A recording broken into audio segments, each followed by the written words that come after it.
ہاں ایک بات ہے کہ رونق تھوڑی سی کم تھی پہلے کے مقابلے میں، یا شاید جب میں گیا تو میرے خوف سے شاید رونق کم ہو گئی ہوگی۔ باہر طور میں نے یہ دیکھا کہ سب سے زیادہ رش وہاں پہ فوڈ سٹالز پہ ہے، تو میں نے کہا یا اللہ کہیں یہ لوگ یہ تو نہیں سمجھ رہے، اور لاہوری یہ خاص طور پہ یہ تو نہیں سمجھ رہے کہ یہ فیض فیسٹیول نہیں ہے بلکہ فیض فوڈ فیسٹ ہے۔ ہمارے ہاں کھانوں کا شوق اتنا زیادہ ہے کہ کہیں بھی چلے جائیے فوڈ سٹالز کی طرف ہمیں ہمیشہ یہ لگتا ہے کہ فوڈ فیسٹیول ہے۔ باہر طور فوڈ فیسٹیول کے علاوہ وہاں پہ جو ڈھول تاشے بج رہے تھے اس پہ نوجوان تھرک رہے تھے۔ جوانی ہوتی ہی ایسی چیز ہے کہ اس کی انرجی کے اوپر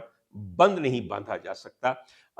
قدم تھرک ہی اٹھتے ہیں ذرا سی ان کو اگر تھاپ ملے اور لے تیز ہو۔ خواتین حضرات، میں یہ مظاہرہ اکثر دیکھتا ہوں، اسے بالکل برا نہیں سمجھتا، اس لیے کہ نوجوانی ہی کیا، جو دل کے نوجوان ہیں ماہ سن میں نہ صحیح، وہ جب بھی ایک اچھی تھاپ سنیں گے، وہ دھمال کی نوبت کی ہو یا طبلے کی ہو یا ڈرمز کی ہو یا کسی بھی قومی دھن کی ہو، وہ ناچ اٹھیں گے۔ اور میرے خیال میں یہ بھی ایک صحت مند چیز ہے جس پہ انگلیاں بار بار نہیں اٹھانی چاہیے۔